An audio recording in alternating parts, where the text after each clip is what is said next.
liwa wana ekolo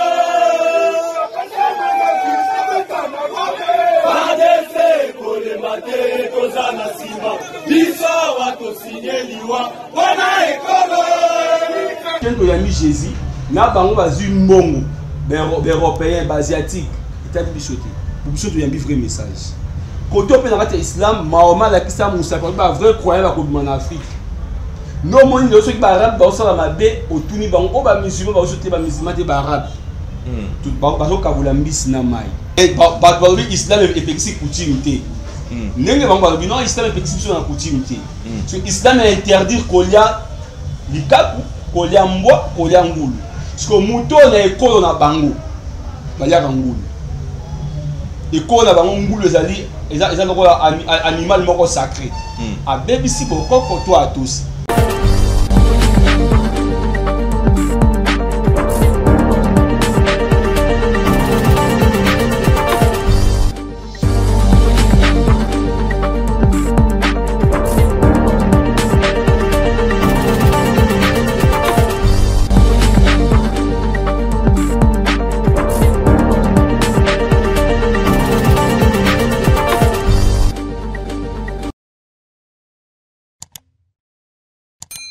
Mesdames et messieurs, bienvenue sur Parleur Télévision.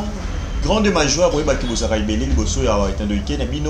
le rendez-vous de chaque jour, place Nimbolanda Rabiso Benana, Boké Bignonso, au Parleur Misso Nabino, Monabino, Matoy Nabino, Sinani Tosara, Moussalo Mingi Pona Éveil, Sikawapi, Mokotomi Baleto Bandeko, Misatu, Basangana un peu bas source, là, tout peut réfléchir, Namare un peu bas source Nabiso, l'autre sur la Soudan de Roxy.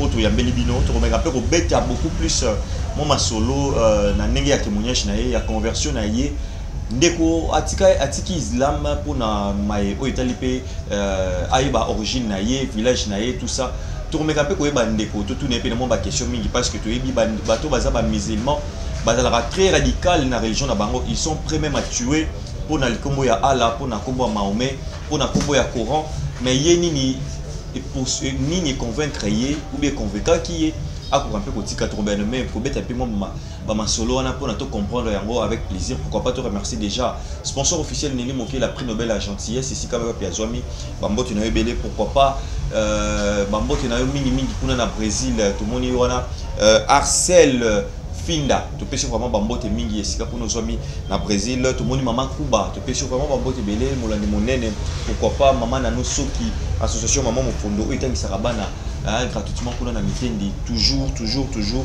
mosala bo kende que liboso boy malamu. Alors toza na awa ndeko Roxy mbote na yo.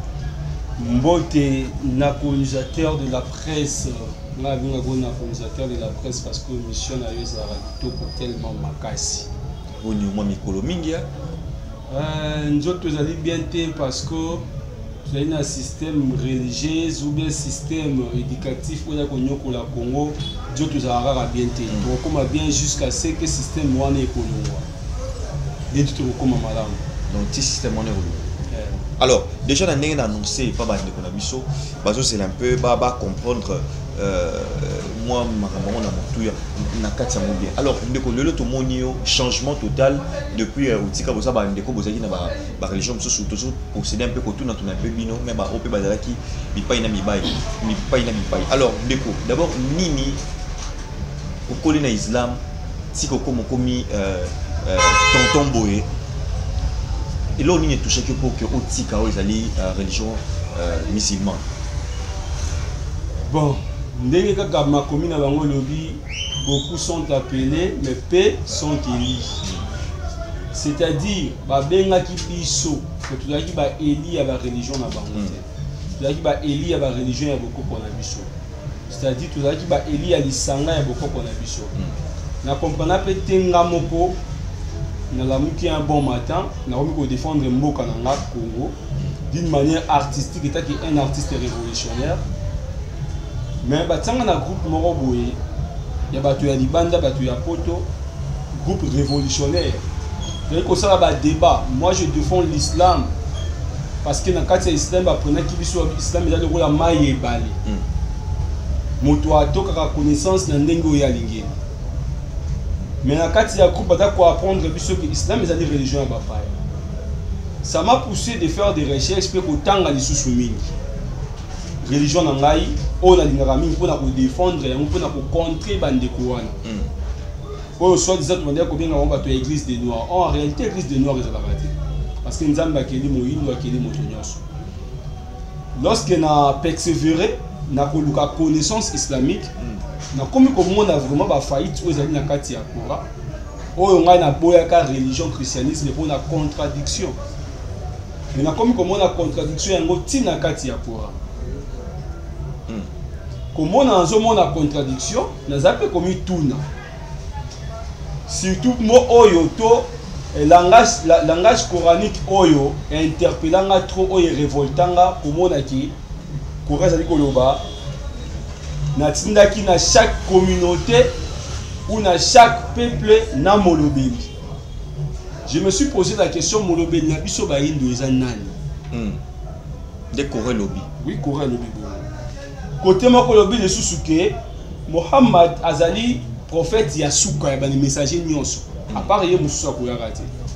Côté Moussa Lobi, il y a chaque peuple na molobi. Mais bango balobi na biso tozali communauté à Mohammed, à part il y a Moussa Kouyarate.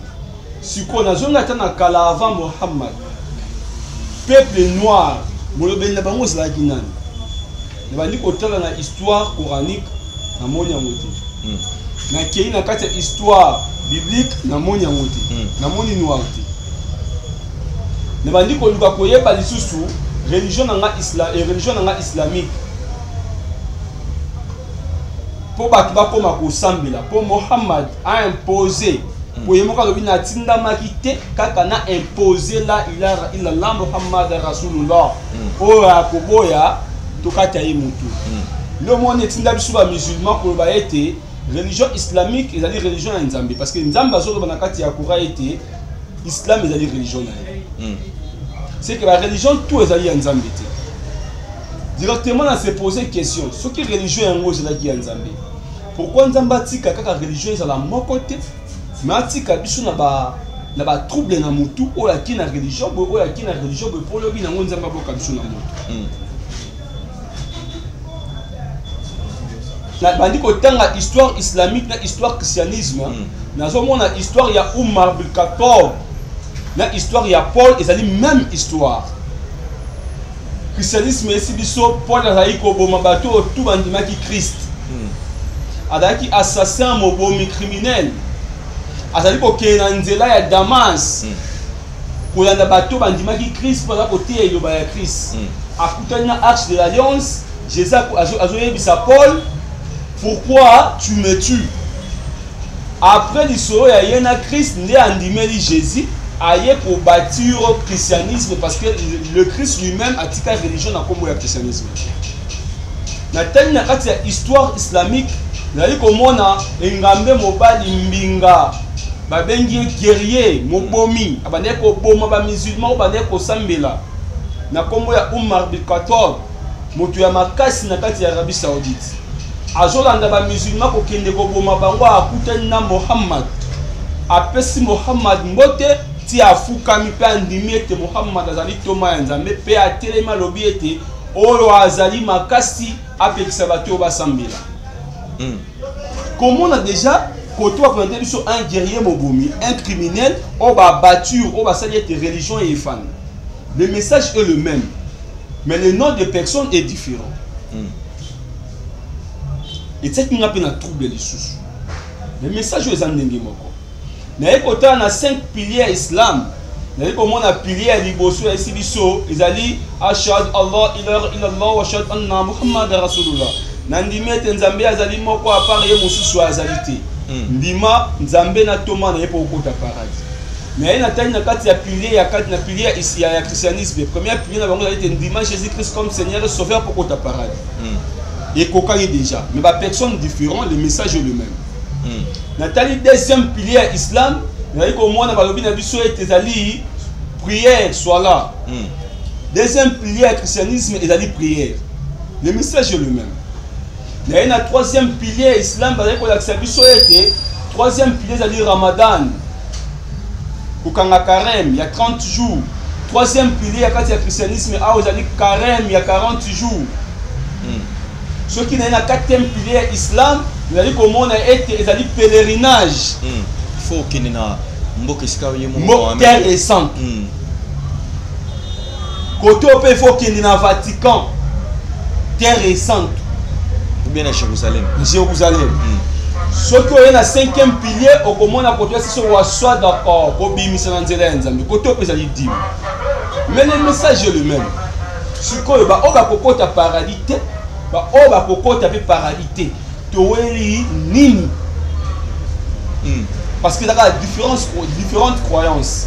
Mais toeli nini. Il y a dit kota la nenge islam et koti partout islam et koti et kaka na kobuma. Partout christianisme et koti en Afrique et kaka na kobuma. Nous connaissons tous l'histoire des Tipoti pour Nakomo et Aboubakar, son vrai nom. L'histoire des Tipoti pour aller comme la commerce triangulaire. Tu as surtout. Moto a attendu la plus vieille mosquée dans l'Est de Mboka Nabiso. C'est un arabe. Mais il ko boma ko kanga bande ko Nabiso que nous teka bango na kati Amérique. Mais azoka ba faiblesse, azoka ba homme fort, ba homme intelligent. Nde bango ba ki na Amérique, lo ba sali ba poule, ba sali ba fusée. Ba tongi Amérique. Voilà, nous sommes tous là. Il faut se poser la question.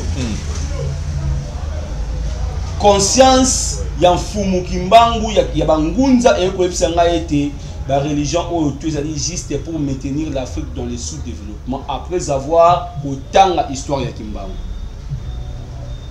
Tant on a tangi, il y a autant d'histoire de Kimbangu. J'ai vite compris que la religion c'est juste pour maintenir l'Afrique dans le sous-développement. Religion pour comment on a une culture arabe les na kati ya Coran culture mobimba toute une culture ya arabe to mituna mutuna moko ndiko na ngai pana biso ba mongo mwana mobali nyonso tu ya mwana mobali ya liboso soki libala ezali balamba kambwa soki balambi mbwate bakolamba makaku po bolia. So Islam est pekisi yango. Na tosi nzambe tu na tosi nzambe te.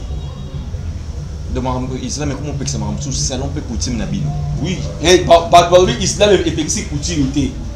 Nenge bango bino Islam est pekisi na coutume te.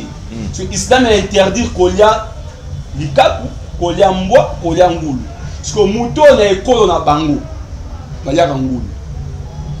Ekolo na bango ngulu ezali animal moko sacré. A bebisi bokoko to atosi. Directement au Cameroun dans la culture là. Donc on a vu souvent ngai mongo na boya kolia likaku to mbwa na ba fête ebele ya ba mongo. Pour nos amis musulmans. Dans le but dans l'auto sans nzambe, les contrées dans l'auto sans nzambe parce que nzambe yemoko est le chef coutumier. Ce côté limite tout na pouvoir religieux, na pouvoir coutumier qui est le pouvoir de Dieu. Parce que coutume existait qui avant religion est le pouvoir le plus ancien. Le pouvoir le plus ancien c'est le pouvoir coutumier. Batambola qui na bobangi nzambe. Batambola qui na bobangi nzambe pe na ko respecter nature. Mais la religion est une biso nani. Bobangi sou nzambe te. Pour te respecter coutume, te piétiner coutume, te piétiner nature, pe nature esili qui ndo moni souffrance dans l'Afrique. Voilà. Donc toujours qui n'est pas dans des proxy, bandeko bazola ndabiso très bien. Donc on dit que Nenge Socrate a dit qu'il faut se poser des questions. Il s'est posé tant de questions, des questions Nenge Socrate pour Yanola Yango tout ça. Mais nakati nabino nakati ya Islam tel sera que moto pour que kotika Islam te pour risquer que liwa même yo tango ti auto sur ba décision on a tiré sur réfléchir bongo au bangi ya likambone zaki ko ela yote. Bobangi bandé ko elanga ipalwe na bandé ko réfléchir bandé ka ko sambi. Pour na nini ezali na clément ko obatia na kati ya Islam batia ngo pe na kati ya christianisme. Quand tu lis le Coran, il faut le basami na toi na yoki na tosi pe na ndimi. Parce que si ce Coran est coca, pour na temps ko baxate, temps ya ko longola te. Mais nzamba pesi nga y penser, donc ba bloquer nga réflexion. Na raisonner hors mi Coran. Bible idem. Tant vous avez autant il faut amen, ainsi soit-il. Parce que maloba on a dit maloba santo et coca. Vous ko baxate ou ko longola te. Et bloquer les chrétiens réflexion, va raisonner hors Bible. ndenga iton na ko raisonner hors micro Corée lobby ou bien raisonnement nanga eyeka kana ba petite question ya ba vexé ya coura nde ba to lobby au comme monafik to au kafare vous êtes sous moto ya nzambe te au comme moto ya satan ce qu'on a mis tourner destin nanga za maboko ya nzambe. Regardez comment le musulman va sa confusion. Destin est moto za maboko ya nzambe. Mais bango ba lobby ngai na za moto ya enfer. C'est que nzambe na destin nanga komela ki na za moto ya enfer. Bon, ozaki na bango, wala ozaki mutali. Na ki mutali felote. Parce que nzambe asolo banakati ya Kora abungisaka oya lingi. Yeba agidaka oya lingi. Moto ya abungisi. Mutali kozongisa na nzila azate, oya agide na nzila mutali kobungisa azate. Parce que nzambe agidaki na kati ya religion islamique, nzambe wana abungisi na. Donc nzambe moko ya deux poids deux mesures akréaki nga pour le babo nga na moto. Selon le musulman. Mais déjà, ne balobara que tu baba tu es na nzambe ya solo solo na ba vertu na bango na mambasa là. Est-ce que mutu soki asali choix na ye eza raison peut-être mutu soki ya koloba que nzambe abungisi to que nzambe de apparemment nzambe komba ya batu moko ya ba religion moko to ndenge. Oui, pona bango nzambe religion ya nzambe eza islam. Pona ba chrétien religion ya nzambe ezali christianisme. Si ko mutu ya kosala choix ya kopona islam pona ba chrétien za mutu ya lefu. Pona ba musulman mutu atiki islam aponi religion muso za mutu ya lefu. Le contraire ba bomaka même na famille, surtout famille islamique. Parent go bomayo. Akoyi ko boma mwana ye vraiment su mwana ya bomiye, po mwana komi chrétien to aponi religion moko so. Mais tout se poser la question, le choix, ça fait partie des destins d'une personne. Parce que ceux qui nous ont dit que c'est un destin, pourquoi est-ce qu'il n'y a pas de destin et qu'il y a un choix à ma vie? Il y a un maître et un maître à circonstance. Mais il y a temps, il y a choix aux âmes pour dire que même les Arabes, les Juifs, le quoi en fait les Romains bah c'est là qui biso va bénir na combo ya enfer juste pour faire peur aux Africains car l'enfer n'existe pas. Donc biso to comment penser comment est-ce que trop paradis lola donc l'islam est d'abord tina na repona pauvreté christianisme tina na repona pauvreté po yango ne ils ba o baba nzambi donc pour banga nzambi il faut la pauvre il faut banga moki. Ah. Christianisme n'est pas oublié, le royaume de Dieu appartient aux pauvres. Mais après, mais tu as si quoi la moko na bango moko batouan la tribu le royaume de Dieu appartient aux pauvres. Bata riches.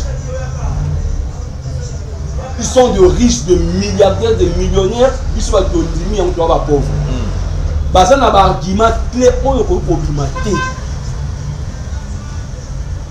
Jésus a dit que je suis venu chez les siens ne m'ont pas reçu.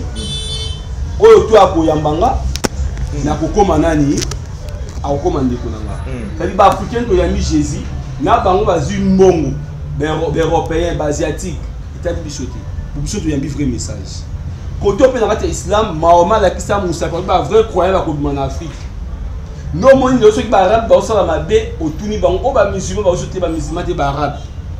Tout ba so kabula mbisi na mai. Mai za mabe mbisi za malamu. Soit mbisa za malam, mbisa za mabe, mai ndeza mabe. Mais est-ce que na ba mangomba wana ba noir pe ba zoka pe moi ba pouvoir pe roloba dans ces points là d'une manière un peu ba rapé na comment moi li loba moko pe pesa kato te na kati ya ba mangomba wana. Aucun musulman na considéré aucun musulman a un livre moko ou comment ils a imami ils ba noir. Il faut ba arabe de ba ko. Il faut barrer des cas moi je suis égyptien. Arrêtez pour qu'il y ait un bâtiment, tout ça. Pour que moi on arabisé, soit l'égyptien, on a arabisé. Bon on est pas comme. Bango moko barabe. Moko mona ba iranien ba komaka. Moko mona ba to émirat ba komaka. Bango moko ba pakistanais ba komaka. Bango moko ba arabe ba komaka. Mais biso ka ba africain noir, on a le droit komaka. Pourquoi seulement l'Afrique noire? Est-ce que Bakari peut sauter actuellement ce que quand même mon liberté zali? Parce que n'a pas coupé ça yo, ils ont la mutu a signé. tu appelles ça autorisation livre on était comme on a monté livre on est panzana bango ne ba color religion parce que so bango ba boyo livre on est au sang et sugo nanda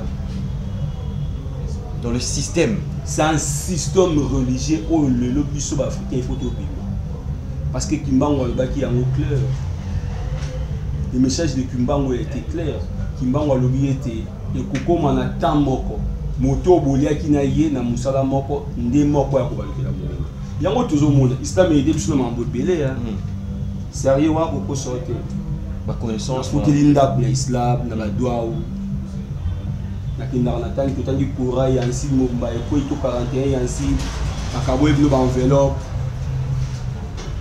oui na ndaku futi pe ndaku so mi so be provision so enveloppe tani na kati de $500 ezali Yancine Yancine balobi Yancine eza sura tu Yancine na kati ya kura imaginez nzamba ba arabe oui bien pour nous les musulmans tous les musulmans bi nzamba ba arabe sur la biso nzamba ba arabe te tout n'est sikoyo mais nzamba yango tanga za ko créer Adam asalaki mina tanga ka sura tu Yancine wal Qur'an hakiki nakala al mursalin na suratul mustaqim na izarana langi mais nzamba ba obi nzamba divoya ki langi na iti matanga ki Yancine na langi pe nzamba komina kursi na ye alakisi Adam tanga Adam atali amoni na kursi na trône nzambe ba komi la ilaha illallah muhammad rasulullah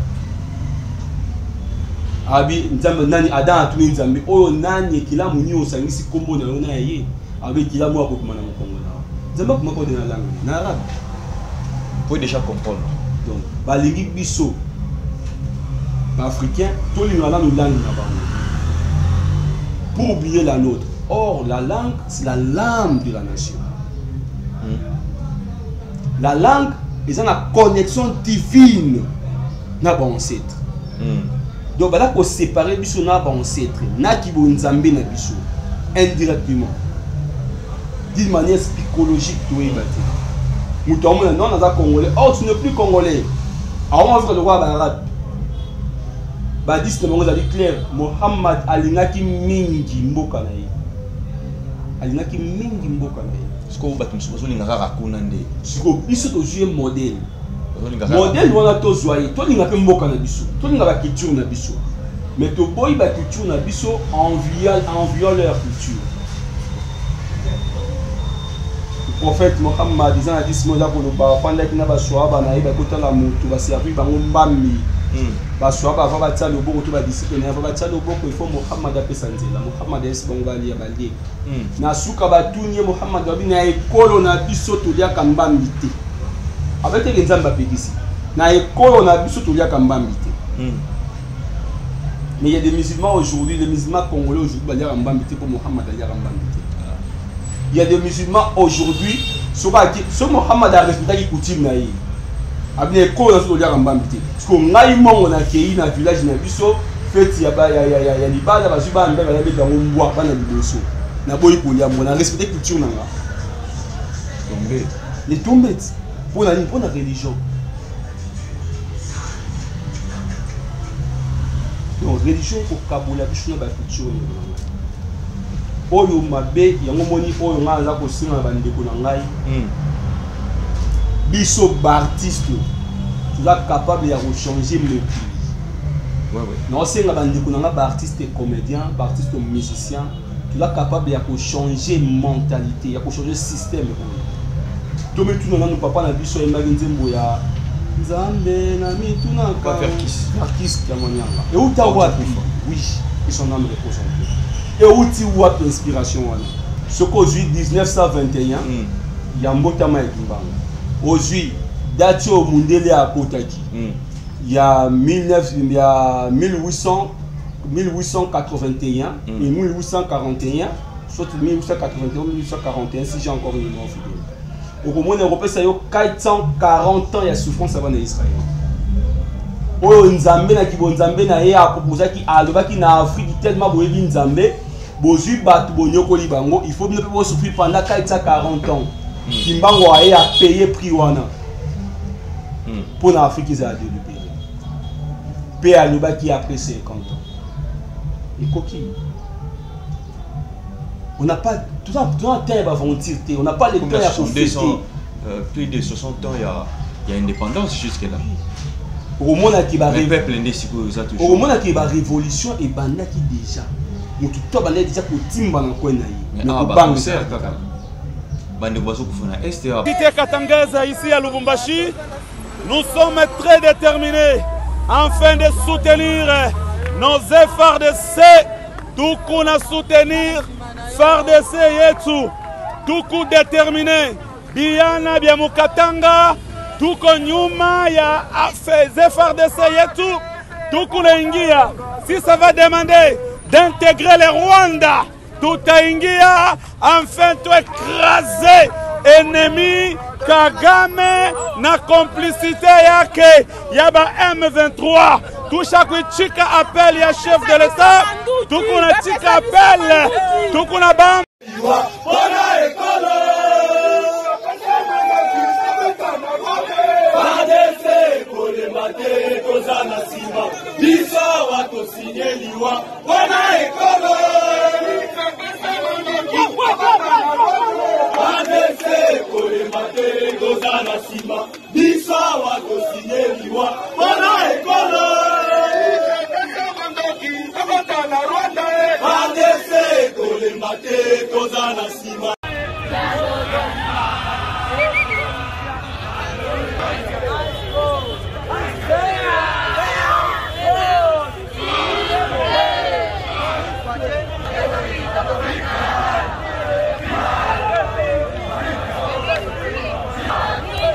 Concert, on a tellement éveillé, réveillé qu'on a loka, mais awa. Parce que tous allez na kimbango le baki yango lobi moto moyindo akoko mamundele. Tout ça on a contexte ni. Ils ont voir mundele azu a pesi yombo. Atie yo contredire ndikono noir. C'est-à-dire que yo comme ko jouer rôle ya mundele. Ya contredire ndikono yo noir. Mais c'est kimbango za clair. Exactement que moto moyindo nda komi mundele non. Moto moyindo komi mundele na esprit na pensée, matika na poso ya noir. Pour na ko souffrir ka bande kono ba noir. L'intérêt mindele. Yango trahison. Yango to mona yelo. Professeur Kimbango za clair. Moto moyindo akokoma mundele. Ba comprendre yango to le pourquoi il a dit ça. Alors, tant au tiki sikoyo, normalement sur tel sibisoyo, et pousser vraiment que au tika, message ni vraiment tant aux lancé dans ma ndeko la biso, au peu bazan en rambo avec en tant qu'une ndeko na bango congolais et je pense que prochainement on va attendre sous face à face à un an de comme sous musulman. Et d'ailleurs bande de belé bazo tel ça va comme avec biso tout ça que non les abongoté tout ça va voir le mais déjà tout droit la caméra message ni recopier ça. Qu'est-ce qui va recopier ça là pour que bah y va pénal plus profond dans bango que bisika bazali marambazo ça les culture ya batu mususu pour na intérêt pe ya batu mususu. Oui, merci mingi pona motuna wana to pona mosengi wana. Ngo senga la bande kuna ngai ba africain, to bande kuna nga ba musulman ba arabisé o bazali ba africain. Ba ba ki peuple moko te bongaka na culture ba peuple ya peuple mususu. Peuple moko te ekobonga na culture ya peuple mususu. Lorsque vous culture abanimo comme si yango ya yo, il va ko fingi ba parents na yo o bandima ki culture na yo avant. O batambusa ki na boyebi na bango. Baye ba ete kondima religion islamique kondima religion christianisme ezali ko finga ba koko na biso ba kufa pour la religion o efandati. Il y a un adage qui dit celui qui oublie ses ancêtres sera rejeté par ses ancêtres. Moto a commis au poste dans mon ancêtre naïe. Alors ça l'a rejeté par mon ancêtre naïe. Le message est tellement clair. Va comprendre été. Bazonga même dans le village na bango, ba luka ba yeba. Na kati ya village na biso ba kutana ba ngunja ba to ba na secret ya mabele. Ba to ba na secret ya mai. Bato bana secret ya soleil. Baba na kulakisa bango. Ndenge nini totambusa kimboka na biso avant mundele aya. Poto zo bato wana gouvernement zo bato wana bangunza ils ont ça bango sima. Mais or bango nde faut ba diriger. gouvernement il faut asanga na bangunza bato bana secret ya mabele oyo baba ramba so ko jobe mbaso ko mibombe ben na sur le plan physique nde mundele ya salaka biso benga ba sorcier mais babenga bango liboso ba ndoki ba sage donc mundele aye ko kabula biso ko kabula divinité donc aye ko kabula matériel na divinité dans une moto comme une sima ko le comme les couleurs c'est juste son cervex pour aye bi mundele afanda ka yebi pona longa peuple ko bazali fort bana ba nkosi na bitumba na kokate mais pona longa bango na memela bango système parce que mundele bani na biso na esclavagisme a changé mon combo et na colonisation après le autre la néocolonisation c'est un système éducatif système religieux ils ont colonisé jusqu'au jour d'aujourd'hui oh il faut elongwa toi un système na biso moko ya sika système ngo ya sika to ko na eza ndenge ko kutana kaka na ba kolo bangunza chaque peuple a sa culture. Tu comment de deux façons, ndenge ya christianisme, ndenge ya islam. Tu comment célébrer deux fêtes, il y a ba chrétien, na ba fête c'est ba musulman. Est-ce que mboka na biso ezali mboka ya ba chrétien, to mboka ba musulman? Ba koko na biso ba kunda ba ndeko na biso ndenge ni. Ba bangisi biso liwa, mais tout se pose dans une question. Moto na mokili ayaka, to moto na mokili abotama. Okomona Kenzambe asalaki moto aki mukolo ayaki na mokili. Il se parie, l'homme c'est à Paris dans le monde. Si ko tango asali ndenge babeti ya dana FT. Oui, na babeta ya dana FT. Ouais, histoire dans la F. Ndenge mundele a expliquer yango. Tout banda ka ko kinika na explication na bango wana. Nzamba asali moto. A apparaître. Asa déjà mukolo na mandif. Asali mwasi. Okomona pourquoi nzamba azui sexe atia yango e bomba. Parce que ils ont un secret. Ils ont un secret caché. Sexe, ils appellent ça plaisir. Ils ont un rituel. Pour moto abimara quand on dit les rapports sexuels. Ils ont produire moto. Les gens ont un bomba qui est. Donc, on a un moto liquide qui est côté na carte. Quel mystère est ça, ma on a pas bien mis sa moto. On a un médecin jusqu'au jour d'aujourd'hui. Bon, il va expliquer. Moto antango abimi akoli akufi azongi toi akufi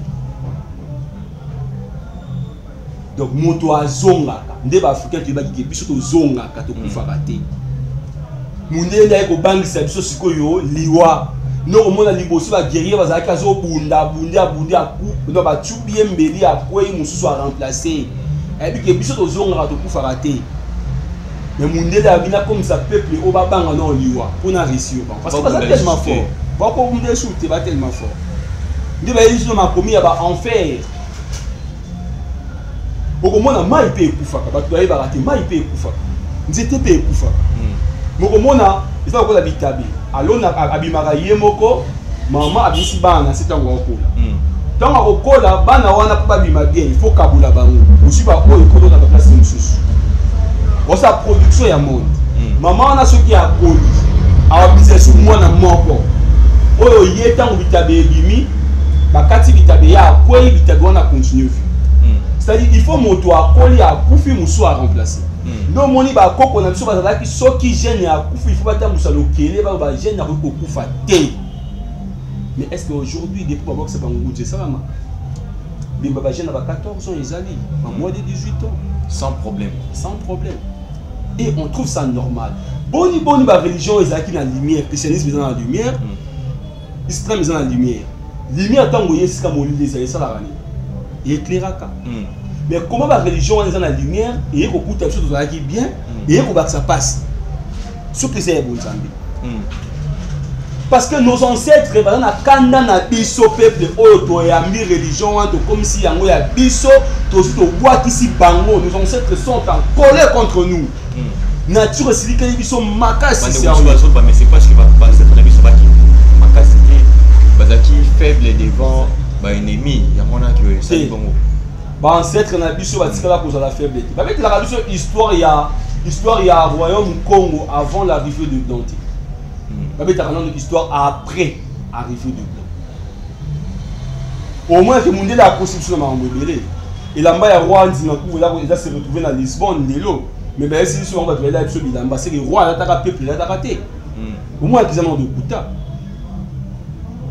bon ancêtre na biso nzambe ata africain moto na faiblesse na ye faiblesse na biso ya ba africain ezali amour parce que le mot Dieu est un mot cosmique qui veut dire puissance.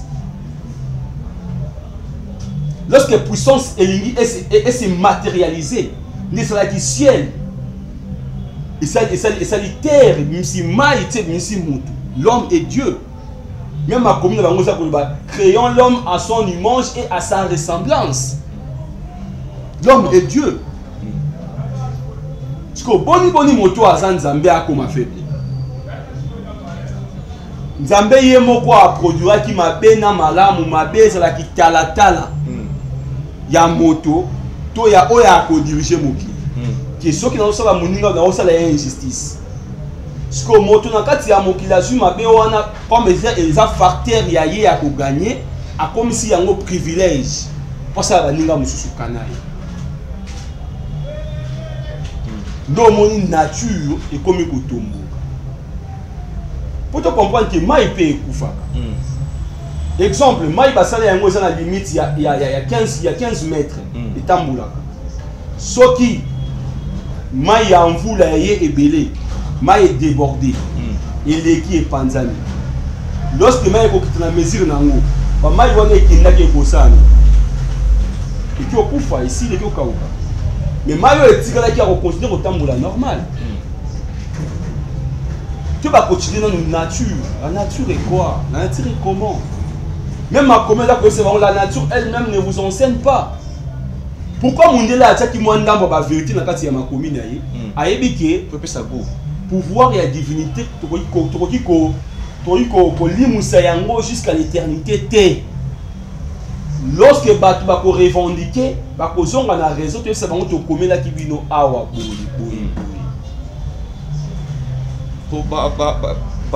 base un peu à quitter un peu dans ma bine. Alors toujours connaît déjà rejeté na yo message ni retour au pays ça pour na bande bona biso beaucoup plus parce que révolution toujours le baisa pour na to bimane na boumbu oyo na boumbu ngo tala yango ekité biso sous na bele na ninga néocolonialisme ningo nos frères na est bazali ko kufa kuna ba telemi makasi na ba bunagana na ba Ruchu na Kivu en fait na Goma bipa yoana ezali ba place moko lelo biso na Kinshasa en tant que pays révolutionnaire moko bandeko à comprendre le peu souci mabele na message nini droit après même discours ya président nini roki ko lancer na mokimo message na boko pesa na bandeko na baza ko kufa na est zali pasi komona ete nga na zolia na lali mendeko moko akufi.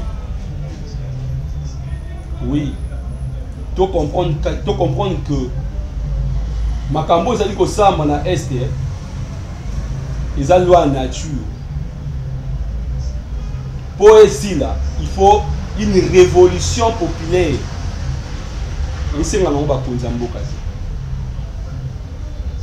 Parce que nos chefs sont de marionnettes depuis surtout.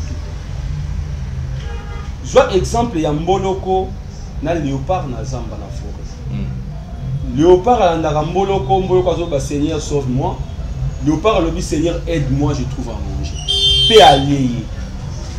Ce que c'est la Nzambe n'est possible ça makambo na est les lobby aussi la raté. C'est à nous de se décider, toi jure. Donc quand tu na est ko bunda pona ko sauver ba âme ya bande ko na biso. Mais l'état congolais va silencieux. Peuple a une distraction, musique ils a partout. Organisation il y a concert, il y a fali, il y a nani. Juste pour distraire le peuple. On ne fait pas quand ça plus sur les voisins. Combien de fois pas dans Namoko? N'a qui nous fêter. N'a qu'on bet à concert pour Bakbabine. Si Dadju, et je félicite cet artiste, Dadju et Youssoufa, l'artiste Wana, Youssoufa a vendu le billet. Na Rwanda, pas qu'il ne peut na Kigali. Mais à mon conflit, il y a un mot qui est pour faire un concert. Alors, c'est un bon bango. je ne peux jamais chanter devant le public au bazar au film là to ko bombarder kunangai. C'est un révolutionnaire, c'est un homme à féliciter. Combien de fois art wana ceux qui il se fasse ceux qui va fallu va ça qui yango va faire va hériter va wera va na biso artiste et comédien parce que biso allez le plus suivi dans le monde. Dans la minute où tu rebeta ko ba concert. Toi na tanango da bato ba nilé ba concert na ba. Toi na tankutu ya distraction té. Pour guerre il y a est ce côté na Congo ici là et côté Congo mais ici là jour. Pour général numéro 3 il m'a fait dans moi ne ba mais aussi ne ba so ba bu des solo. Comme dans la Est, bana quand bana kin, ba misu bana Europe, yo ba mon normal. Monsieur, ma prière guerre wana écoute sur toute surface de la RDC. Et ici dans le jour moi je vous dis la vérité. Nous on bossa na bandu. Et ya Kinshasa. Kinoa capable d'abomi en Kinshasa à l'eau ya Kaiti ki bandu. Pas si ça on kamba moko. Quoi ça la bien. On a qui boyer dans la lisusu. Mais tellement à Ouezate, tout le monde est normal. Bah Rwanda donc va côté qui va côté va outil na ba ko ba ekine. Comment va comment na kine maman ici là qui sera capable de père. Pour qu'il nous a supporter en monter. Parce que toi supporter au bande on a sous ba ku fani. Donc ça fait très mal. Merci beaucoup. C'était bel et bien de Kovoxi Wazali artiste évoluer rapper dans groupe naie. On met un peu côté ça opinion naie en tant que moi mboka parce que maye oyo na moi oyo les autres qui paient les sous école les autres qui paient les sous religion les autres qui paient les sous couleur topé ethnicité mais et comme les kambu ya mabele oyo ya biso nyonso. Merci beaucoup plus na yo bandeko baza ko swapé ba contact wana pour ba mituna tout. Alors groupe na yo pe mon bato pe si ba mbote boni ba travail et sur les calendriers. Ouais, le groupe panafricain du Congo, Congo avec K qui signifie travail, les alliés, tout ça qu'on démerdé pour la Kisabana et Maï Moussala, pour la Kobanda Kosala, ba tournage, tout ça, ba film révolutionnaire. Pour être ba vraie histoire, il y a un beau cannabis, il y a ba Congo. Nous avons beaucoup plus besoin de soutien parce que art tambula kanambo art tambula kanambo nzamba apesi biso sagesse apesi biso makoki moke nzamba tunsu nzamba apesi bango mbongo apesi bango sagesse moke nzamba tunsu nzamba apesi bango makasi donc tuna posé batu nyonso tu wana pona osala musala oyo vraiment amoni ana souci ya mboka na ye ana souci mboka na ye eteka culture nango mboka na ye elonga na prison mentale oyo toza nango soki aza na makasi asoutenir biso na makasi soki aza na mbongo asoutenir biso na mbongo soki aza na sagesse asoutenir biso na sagesse oyo na kosenga bango yango. Voilà, matondo mingi eloyi na nsima caméra matondo na rédaction Dani na supervision. Grand merci na bino nyonso et pourquoi pas la communauté bozana na abonné te bosabonner massivement na haut-parleur. Ils ont à la biso dans nos abonnés parce que aux Sika, vous s'abonnez massivement et vous ça la plaisir il y a trop. Sans plus tarder, tout le monde au prochain numéro avec les mêmes plaisirs. Bye bye.